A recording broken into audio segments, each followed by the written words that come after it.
Salut à tous, vous écoutez l'Air du son et aujourd'hui c'est la 3e émission déjà. Ici on discute toujours de l'audio parlé, pas de la musique, pas du bruit, mais plutôt des mots qui s'arrangent et surtout qui s'écoutent. Vous là par exemple, comment vous m'entendez ? Peut-être que vous m'écoutez sur votre portable grâce à un casque hyper design que votre tante vous a offert pour Pâques. Par contre, ma voix ne sort certainement pas d'un transistor, bien réglé sur une certaine fréquence. Pas de grésillement en fonction de si vous avez le bras en l'air, le pied en l'air ou si vous êtes plutôt très loin de l'enceinte. C'est de ça dont on va parler dans cette émission. En même temps que l'audio, nous avons évolué, nos habitudes d'écoute ne sont plus les mêmes et ce que nous écoutons n'a rien à voir non plus.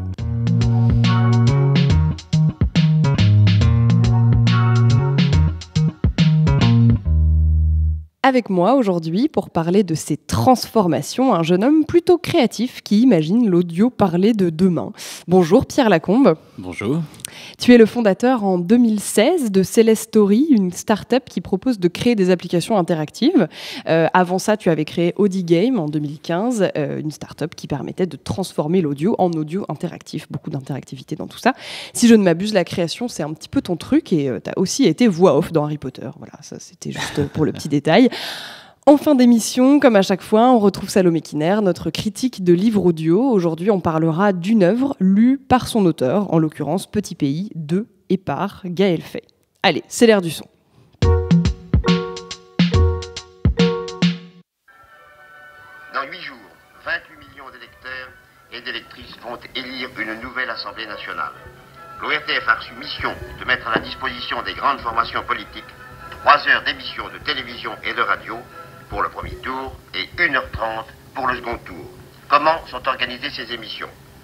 Micro et caméra est allé demander pour vous à M. Chauveau, secrétaire général du conseil d'administration de l'Office et chargé de l'organisation de la campagne électorale.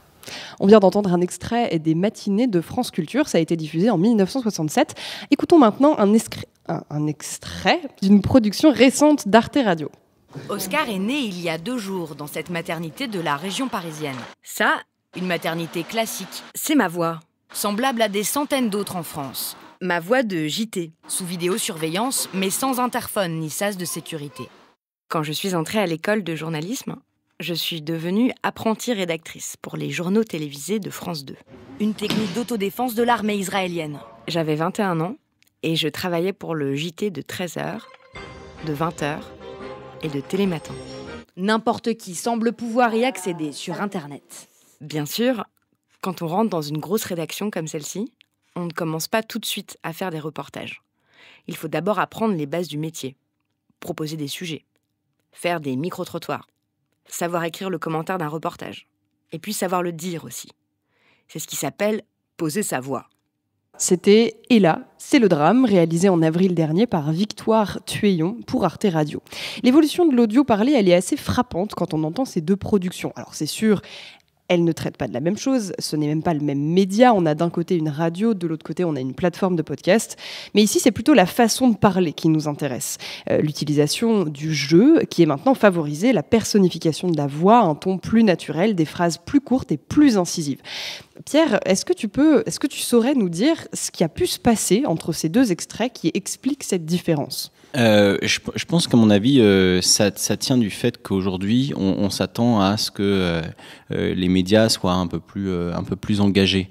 On se doute bien que certains médias, certaines émissions télé vont être plutôt de gauche ou plutôt de droite ou plutôt avoir un avis un tel. Donc je pense que si avant il y avait pas forcément cet aspect jeu, cet aspect personnel, aujourd'hui le journaliste peut exprimer véritablement une opinion en plus de simplement relater des faits. En tout cas, cette évolution du parler, elle ne sort pas de nulle part. Évidemment, c'est une évolution du parler en soi, mais c'est aussi dû à une évolution de la technique. Une technique qui est devenue plus simple, plus à portée de main et qui nous permet de nous rapprocher en quelque sorte du contenu. J'ai appelé le spécialiste du domaine, Christophe Deleu, qui est l'auteur de l'essai « Le documentaire radiophonique » aux éditions L'Harmattan INA, sorti en 2013. Pour lui, l'évolution technique de l'audio, c'est avant tout une histoire de bande. Par exemple, quand il n'y avait pas la bande, on enregistrait sur des disques durs, et donc ça a cassé, c'était extrêmement friable, donc ça ne pouvait pas se conserver. Et puis c'était une opération assez lourde, donc c'était beaucoup plus difficile d'enregistrer, ce qui nous semble aujourd'hui facile. Aujourd'hui on a un téléphone, Alors, on a la fonction dictaphone, on appuie directement sur record et c'est parti. Faut savoir que ça, jusqu'aux années 50, c'était quasiment pas possible de faire ça aussi facilement. Donc, du coup, vous avez une influence directe sur le contenu. Pour le numérique, le numérique, c'est une histoire de coût. Donc, c'était la bande magnétique, c'était extrêmement coûteux d'enregistrer. Les Nagra, c'était très cher. Et puis, la bande magnétique elle-même était chère. Donc, aucune radio associative ne pouvait investir dans la bande magnétique. Depuis qu'il y a les enregistreurs numériques, il y a plein de bénévoles qui vont sur le terrain, qui vont faire des interviews, qui intègrent des sondes, etc. Ça a révolutionné complètement la manière de faire la radio. L'arrivée du MP3 dans les années 90, ça a révolutionné l'audio, ça a fait des formats plus courts, des tailles de fichiers moins importantes. Pour toi, Pierre, ça a changé notre manière d'écouter ? Oui, ça a changé notre manière d'écouter parce que ça s'est démocratisé. Et donc, du coup, on en revient à un temps d'attention qui, aujourd'hui, dans une pléthore de contenu, dans une société de l'abondance, est très limité. Vous pouvez, si vous voulez vous rendre compte de ça, vous regardez les publicités à la télévision. Voilà, c'est environ 5-7 minutes entre les programmes. Et après, vous regardez les publicités sur YouTube. Et avant, c'était 30 secondes. Et maintenant, YouTube dit, voilà, ça va être 6 secondes, parce que le temps d'attention est considérablement réduit. Et justement, pour créer Audigame, donc faire des aventures audio interactives, on s'est dit qu'on ferait des études pour voir un peu quel est le temps d'attention. Et le temps d'attention en audio de quelqu'un qui n'est pas submergé par l'information, mais qui n'est pas non plus fan d'audio, c'est environ 30 secondes. Donc voilà, donc si vous avez tenu jusqu'à là dans cette émission, c'est que vous êtes intéressé. Félicitations.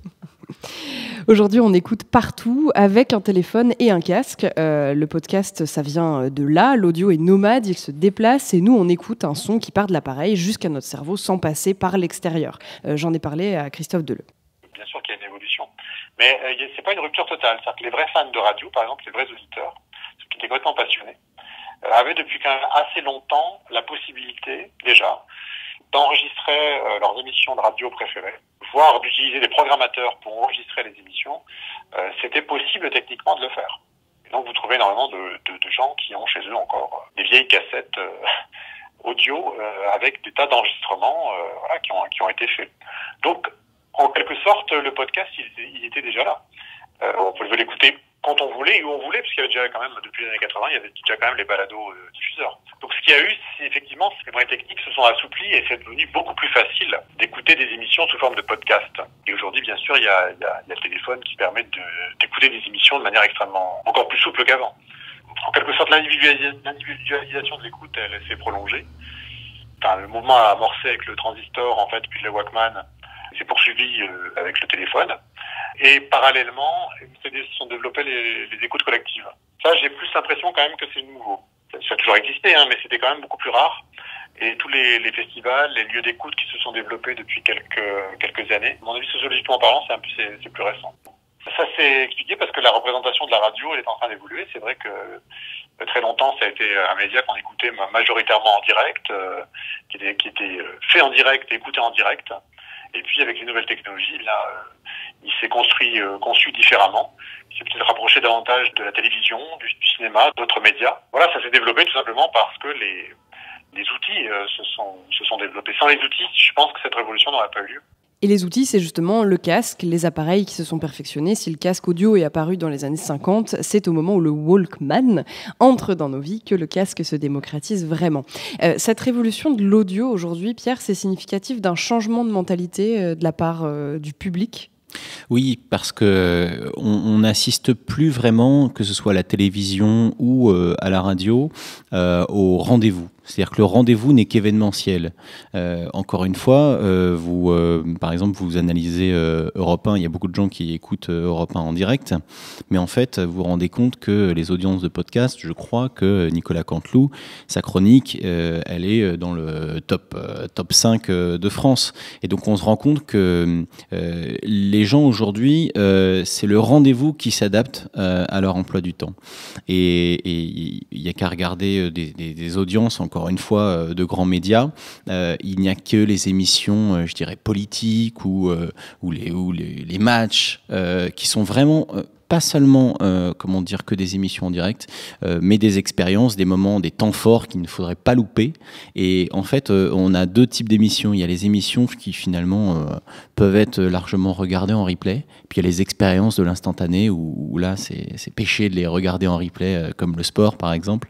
Et donc du coup, je pense qu'il y a cette vraiment dichotomie qui s'est installée et ce changement a été permis par justement la technologie. Je pense que le podcast, et c'est une vraie question, est-ce que le podcast est simplement en fait un audio enregistré ou est-ce que c'est aussi un nouveau format de diffusion? Parce que quand vous avez des applications qui vous donnent en direct, de façon instantanée, de l'audio, alors bien sûr il y a la musique, il y a Spotify, on pourrait parler de en quoi ça a révolutionné l'écoute, mais si on prend juste le podcast, aujourd'hui il y a des applications qui donnent du podcast instantané. Moi j'avais créé justement une application qui permet d'écouter des aventures, des fictions sonores en instantané et interactive.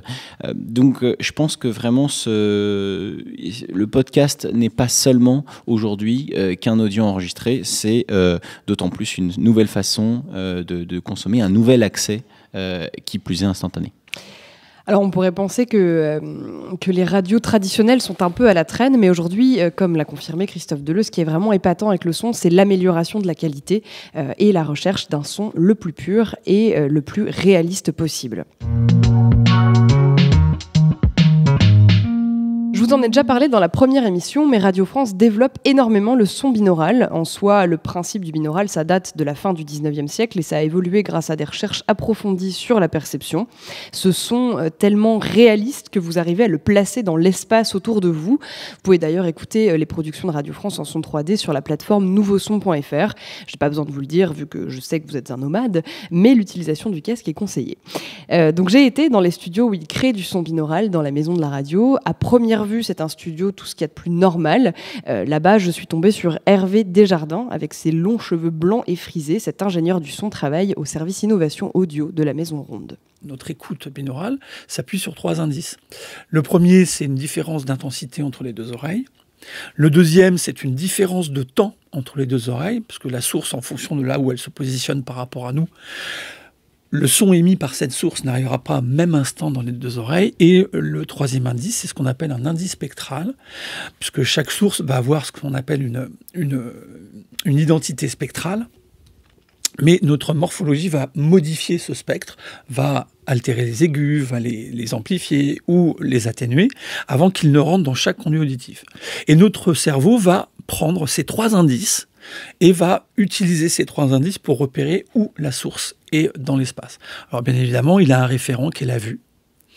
Et cet apprentissage, on le fait quand on est tout petit, puisque quand vous êtes à quelques semaines de votre existence, quand quelqu'un ou un objet sonore se déplace autour de vous, vous avez du mal à porter le regard et à savoir d'où ça vient. Puis au bout de quelques semaines, quelques mois, dès qu'on entend quelque chose, on porte le regard instantanément dessus. Donc c'est la vue qui va donner cette référence. Mais cette référence, elle s'appuie sur justement ces 3 indices. Et à partir de ces 3 indices, on sait où se situe la source dans notre espace sonore. Et c'est très important, puisque là, on est dans le domaine de l'instinct de survie, puisque notre vision est restreinte à 120 degrés, alors que notre perception sonore et olfactive, elle, est à 360 degrés. Donc le son nous avertit avant la vue. Et par contre, c'est le principe de réalité est donné par la vue. Donc dès que j'entends un son que je ne vois pas, je porte le regard et là je vois s'il faut courir, pas courir, enfin bon bref. J'envisage une réaction à ce qui est en train de se passer. Et donc on va reproduire de manière synthétique, avec un casque, ces 3 indices pour faire croire à des sources dans l'espace autour de vous. Donc en fait, la réalité virtuelle, c'est aussi en audio que ça se passe. La réalité virtuelle, sans l'audio virtuel, c'est un petit peu comme des pâtes sans parmesan en fait. Et pour Hervé Desjardins, ça correspond aussi à une évolution des usages. On est dans une continuité d'une amélioration de la qualité de la reproduction, entre guillemets. Je mets reproduction entre guillemets parce qu'on ne reproduira jamais parfaitement. En tout cas, aujourd'hui, on ne peut pas prétendre reproduire parfaitement ce qu'on appelle un champ acoustique. Par contre, ça appelle surtout, et on le voit avec les acteurs du web, notamment avec le YouTube à 360, Facebook à 360, l'explosion de la réalité virtuelle, parce que là, on y assiste. Et donc là, pour la qualité d'expérience dans la réalité virtuelle, alors là, ça apporte un grand plus, puisque le fait d'interagir avec son environnement, pour que le cerveau soit complètement immergé dans cet environnement virtuel, il faut qu'il retrouve tous les indices de la perception spatiale, à la fois la vue, le toucher, mais également l'ouïe. Et là, le binaural, c'est une des techniques les plus simples, entre guillemets, à utiliser pour reproduire avec un casque un univers tridimensionnel qui se déplace ou au sein duquel vous vous déplacez. Mais ça va aller jusqu'où? Enfin, jusqu'où le son peut aller?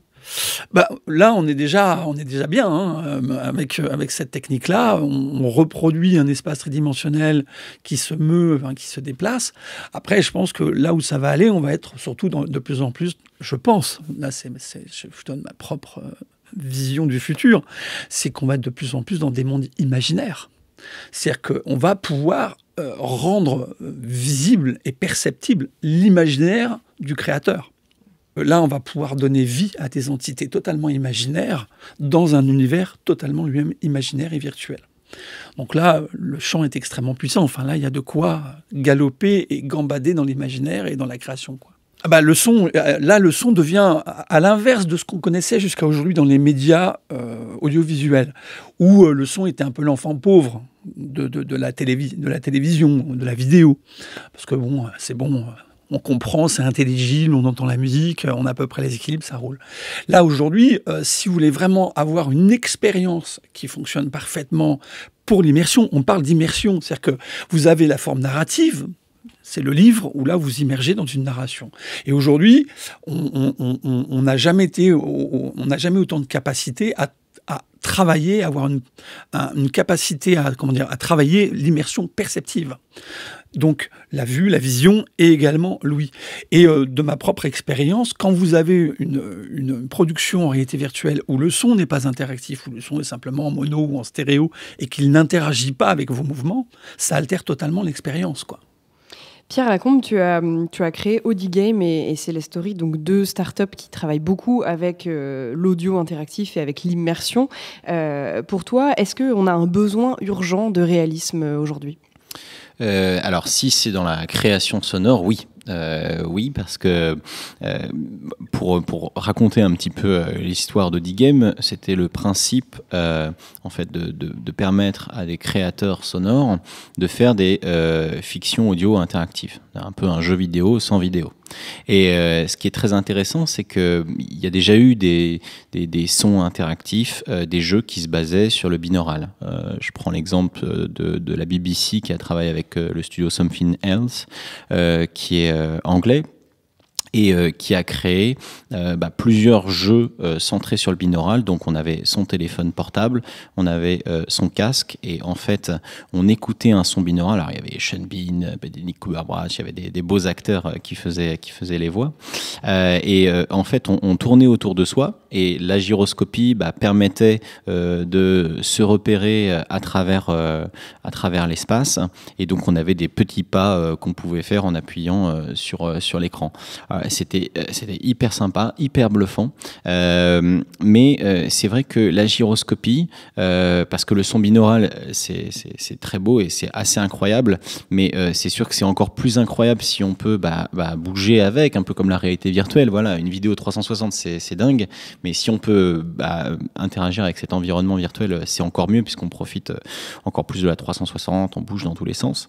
Il y a eu aussi Blind Legend de nos camarades de Dowino, que je salue aussi, et alors là c'était vraiment un univers en 3D, un monde en 3D. On ne voit pas évidemment ce monde, mais le moteur 3D audio fait que vous entendez du son binaural et vous devez avancer, vous devez combattre en appuyant sur votre téléphone. Et en fait le réalisme sonore est essentiel, puisque on est vraiment dans une réalité qui est virtuelle. Donc si c'est comme une application de réalité virtuelle, si la 3D est moche, si le son est pas bon, si les bruitages font faux, il n'y a rien de pire. Faites un exemple, vous allez sur YouTube et vous regardez les parodies en fait de trailers de films qui sont faits avec des petits sons très bas de gamme, où on entend James Bond qui fait piou piou piou piou. Ça casse complètement en fait l'immersion. Donc le réalisme évidemment essentiel, et encore plus quand on se base sur un réalisme qui crée tout un univers comme celui du son. Alors on va écouter un extrait de ce qui a été fait chez Audi Game, donc maintenant devenu Celestory, c'est ça? Exactement. C'est une espèce d'évolution, on va écouter ça et puis on en parle.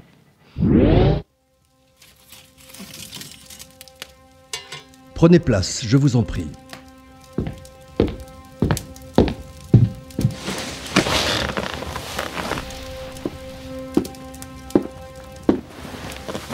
Je suis d'humeur badine ce soir. Seriez-vous d'accord pour que je vous expose une affaire? D'ailleurs, je ne vous en laisse pas le choix. Et pour tout dire, je n'ai eu qu'un rôle modeste dans cette histoire. Tout le mérite en revient à Irene Norton, plus connue sous le nom d'Irene Adler, avant son mariage. Vous vous en souvenez? Irene Adler, la femme qui n'a jamais été autre que mon égale. Ah, Boardwalk. Voilà une promenade que Godfrey et moi adorons. Dommage qu'il ait dû s'absenter pour affaires, mais je savais bien à quoi m'attendre d'un mari avocat aussi brillant que lui. Heureusement, ce matin, je vais y retrouver un vieil ami d'Europe.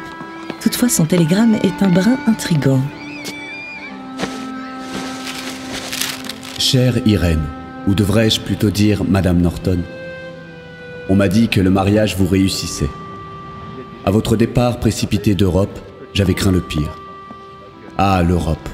On dirait que de terribles convulsions s'apprêtent à la déchirer. Je suis arrivé il y a peu. Je vous ai cherché dans le New Jersey et appris que vous demeuriez à Atlantic City avec votre époux. Si cela ne vous semble pas inconvenant, j'aimerais vous voir ce matin pour vous entretenir d'une affaire de la plus haute importance. Et je vous sais d'excellent jugement. Amitié, Paul Le Fiacre. Mais quelle est cette foule devant? Pardon, excusez-moi. Vous croyez que c'est un accident? Pardon, excusez-moi. Oh Seigneur, c'est Paul. Est-ce qu'il est mort? C'est horrible ce qu'on lui a fait. Est-ce que je m'approche du malheureux pour l'étudier ou j'étudie la foule et les environs? Je sais que le temps file vite. Alors ça, c'était un extrait de Sherlock Holmes. Tu peux nous en dire un petit peu plus ? Oui, bien sûr. Alors, on avait parlé du son binaural et du son binaural qui est très, très efficace, notamment quand on utilise la gyroscopie et qu'on peut bouger en 360. Nous, on a pris un autre pari qui est de dire qu'en fait, ce qui est intéressant, c'est surtout sur de l'utilisation avec des écouteurs stéréo en déplacement, là où on ne va pas forcément avoir l'occasion de tourner autour de soi dans tous les sens, eh bien, c'est de jouer véritablement sur l'histoire en elle-même, un peu comme les livres dont vous êtes le héros. Et donc, du coup, on a créé Audi Game, et c'était un super prototype dans lequel on avait quelques histoires, dont Sherlock Holmes.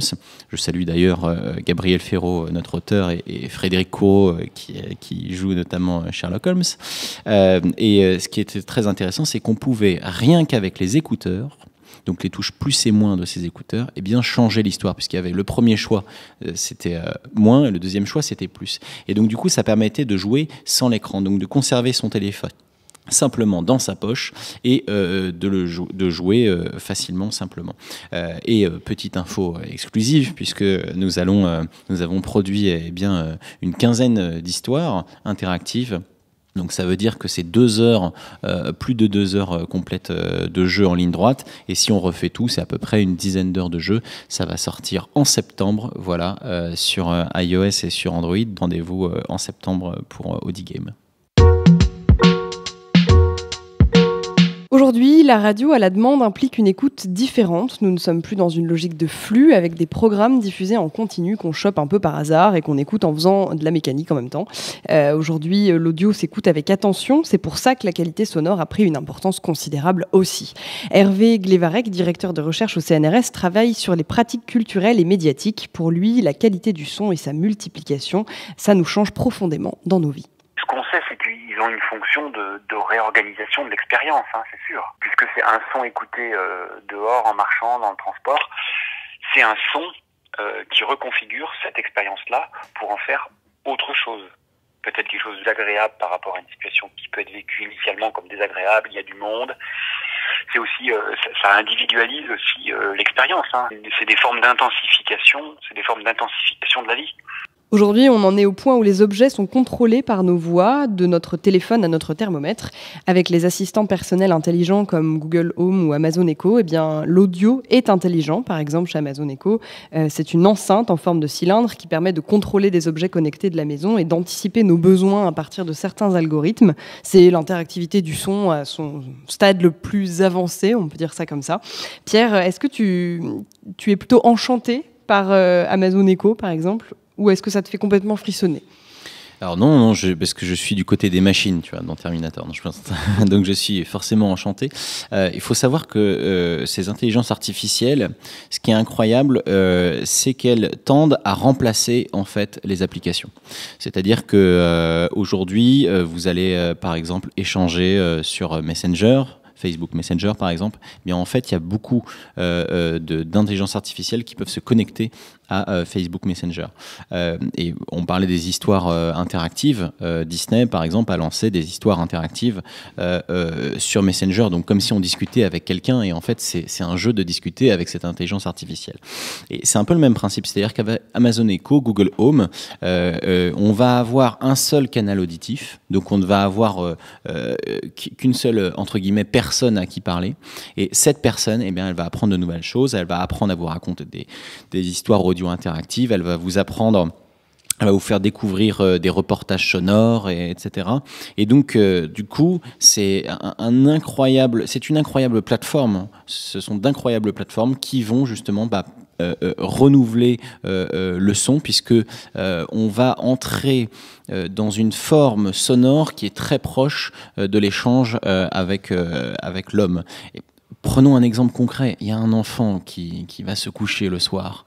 Il demande quoi ? Il demande une histoire. L'histoire, elle lui est contée par la voix de ses parents. Eh bien, avec ces appareils, l'enfant va pouvoir rentrer chez lui et il va pouvoir avoir une histoire nouvelle tous les jours sans se fatiguer en parlant à Amazon Echo ou Google Home. Toi, c'est quelque chose que tu es susceptible d'utiliser dans l'évolution de ton travail, ce genre d'outils ? Bien sûr, ça va être amené à être quelque chose de très important, je pense. Aujourd'hui, avec Audigame, puis maintenant Celestory, on fait des arborescences interactives, que ce soit simplement pour raconter une histoire audio, que ce soit pour faire une simulation pédagogique, faire un exercice qui s'adapte à votre niveau. Par exemple, Google Home pourrait vous apprendre l'anglais et vous corriger en direct. Donc tout ça c'est amené à être de plus en plus utilisé. Le gros avantage, c'est que ce qu'on appelle les GAFA, les gros Amazon, Google, etc., ils injectent vraiment des milliards dans ces technologies-là depuis quelques années. Et vous allez voir que on parlait du podcast qui est de plus en plus libre, qui voyage de plus en plus avec nous. Eh bien, ces intelligences artificielles vocales, eh bien, elles sont déjà dans l'ordinateur avec Cortana, elles sont déjà sur la montre connectée, elles sont déjà sur tous les appareils. Et en fait, on va voir que l'enjeu ne sera plus du tout le support de l'audio, mais vraiment le contenu, et quelle expérience personnalisé, ça c'est important, ça peut nous amener. Quand vous regardez Netflix, en fait, vous payez pas 10 € juste pour avoir un contenu en streaming, parce que vous pourriez l'avoir de différentes façons, mais vous avez un contenu personnalisé qui, en fait, est adapté à vous, et donc du coup ça vous permet de garder ce lien, cette expérience. On fait du contenu pour vous, c'est comme des auditeurs qui restent fidèles, c'est cette magie de s'adapter, de ne plus être au rendez-vous, mais d'être vraiment au service du plaisir de la personne, et de faire en sorte qu'elle se sente bien, parce que c'est un contenu créé pour elle. En tout cas, une étude de Radio Center Global et Radio Player a étudié ce nouveau marché des assistants vocaux personnels intelligents. Ils disent que la première raison qui pousse les gens à acheter une enceinte Amazon Echo, c'est pour écouter plus facilement des contenus audio, comme la radio à 77% et les podcasts à 42%. Donc tout ça, on peut dire que ça va forcément amener les professionnels de la radio et de l'audio à s'adapter. À s'adapter, mais ce qui est dingue, c'est que c'est pas à eux de créer de nouveaux outils technologiques. Il faut que cela permette aux créatifs de rester des créatifs et de se concentrer sur la créativité. C'est ce qu'on propose nous avec Celestory. Nous, on a un logiciel qui permet de créer des applications intelligentes quand on est soi-même créatif, c'est-à-dire quand on maîtrise le texte, l'image, la vidéo 360. On n'a qu'à produire comme on produit classiquement, et après on crée son arborescence et on importe directement son contenu, et ça crée une expérience personnalisée sur téléphone, web, VR, etc. Donc ce que je veux dire, c'est que ce sont ces outils, un peu comme YouTube a révolutionné en fait, la création vidéo, le montage vidéo qui est déjà intégré. Les professionnels du son ne vont pas devoir apprendre à utiliser un nouveau son, un nouvel éditeur de son binaural ou que sais-je. C'est vraiment, ils vont pouvoir se concentrer sur leur expérience, produire des choses encore plus qualitatives avec encore plus de moyens. Et aujourd'hui, on le voit bien, Netflix est sur la production de contenu, Amazon est sur la production de contenu. Est-ce que Amazon va débloquer aussi des fonds? Est-ce qu'il va y avoir des coproductions pour Amazon Echo, etc. C'est quand on voit le marché de la production de Netflix, ils ont investi près de 2 milliards sur la production européenne. On peut se dire que, a priori, pour ces nouvelles enceintes, ces nouvelles technologies qui sont très poussées, il y aurait aussi de la production audio. Et on a peut-être là une piste de super production audio qui aujourd'hui pourrait être diffusée dans le monde entier. En termes de format, Internet a quand même un peu chamboulé les règles parce que les formats aujourd'hui doivent être plus courts s'ils veulent être bien référencés. Il faut que ce soit un minimum interactif, justement. Toi, je ne sais pas si tu t'en rends compte dans ton travail, mais comment est-ce que pour toi le public s'y retrouve là-dedans ? Les premières minutes d'un récit, etc., c'est vraiment d'accrocher le spectateur. Donc, dans la construction de son expérience, voilà, il faut pas mettre, c'est comme un bon film, il faut pas mettre juste les dernières séquences à la fin, ou quand on joue un jeu vidéo, tout de suite, on doit voir de quoi il s'agit, on doit voir l'ambiance. Ça, c'est pas nouveau, c'est des règles de création, des règles de scénario. Ce qui est très important, voilà, c'est de penser sa création sonore, qu'on puisse y arriver tout de suite dans les 30 secondes, ou dans la minute, etc., qu'on soit de plus en plus immergé. Effectivement, on est dans un monde, on est sur des écrans où il y a énormément de contenu. Mais ce qui est intéressant, c'est qu'avec Google Home et toutes ces intelligences artificielles, il n'y aura qu'un flux audio. Et donc, du coup, il n'y aura pas de place pour le deuxième. Le contenu va ne chercher que le premier. Et donc, c'est pour ça qu'il faut que ça soit effectivement bien référencé, il faut que ça soit bien noté, et il faut que ça soit très intéressant tout de suite, parce qu'il n'y aura pas de place pour le deuxième. Mais du coup, quand tu commences la création d'un son, tu penses à quoi en premier ? Tu penses au contenu, tu penses au public, ou tu penses à l'usage qui en sera fait ? L'usage, il est défini, parce qu'on a un support de 30 secondes, un choix sonore, binaire. Mais je pense vraiment au public et à son expérience. C'est-à-dire que si ce sont des enfants, il faut qu'ils aient une expérience hyper intéressante, qui parle un peu de code qu'ils connaissent. Donc, en fait, finalement, je pense qu'on doit penser l'expérience, non pas en termes de format, puisque les films, ils ont beau avoir de la 3D en plus, ça reste des films. Si vous faites un mauvais film, c'est pas ça qui va sauver quoi que ce soit. C'est pareil pour la réalité virtuelle. Aujourd'hui, vous faites une mauvaise expérience de réalité virtuelle, où vous faites des très, très bonnes mécaniques, mais in fine, il n'y a rien dedans, c'est qu'une démo technique, et ça va pas attirer grand monde. Et donc, c'est pour ça que l'audio doit être très qualitatif de base, on doit donner une vraie expérience, et j'adore le binaural, j'adore aussi l'interactivité sonore, mais ce qui compte, c'est que ça soit une bonne expérience sonore, et qu'on puisse, si possible, jouer avec le support.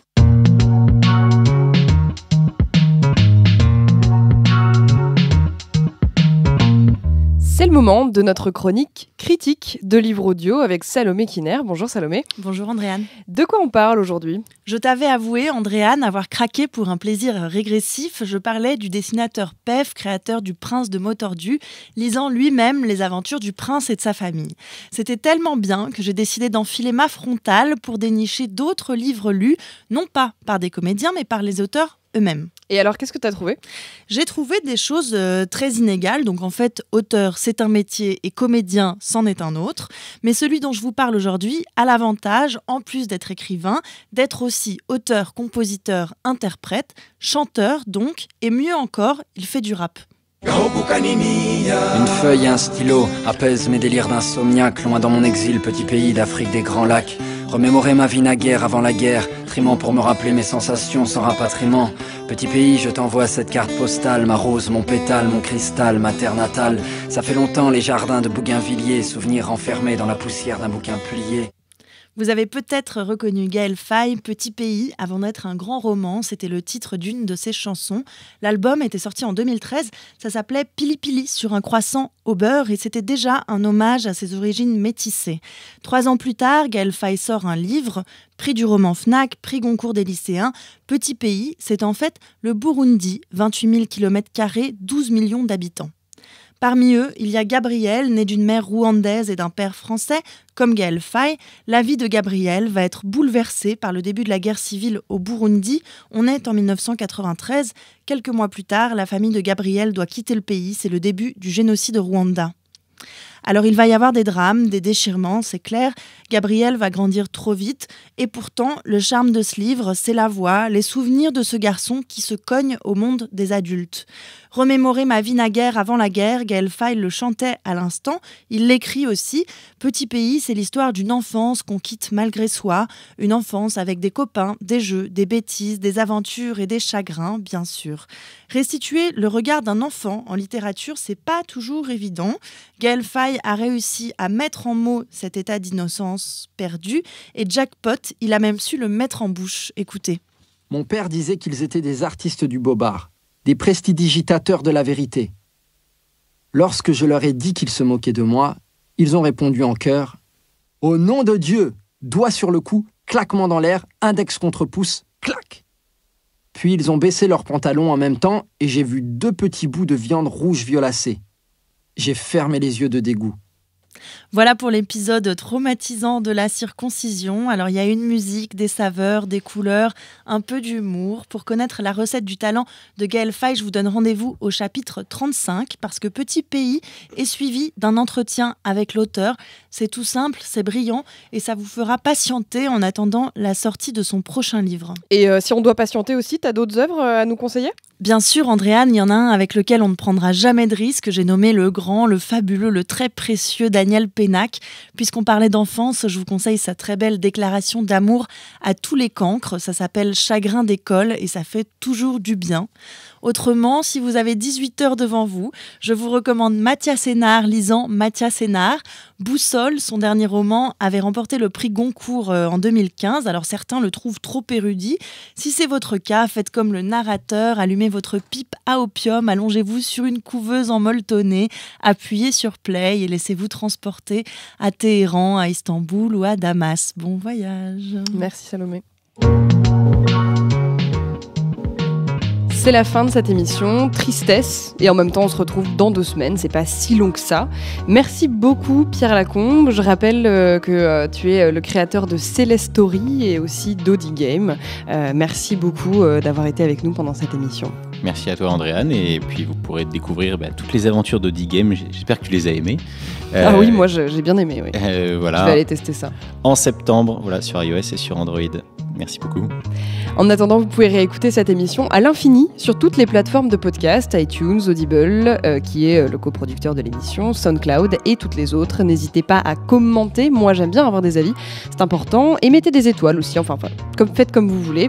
L'air du son, c'est un podcast coproduit donc par Audible et Binge Audio. La prochaine émission, c'est dans 15 jours. En attendant, étoilez, abonnez-vous. N'hésitez pas aussi à aller écouter tous nos autres podcasts sur le sexe et l'audio, la fiction, tout ça. Allez, ciao!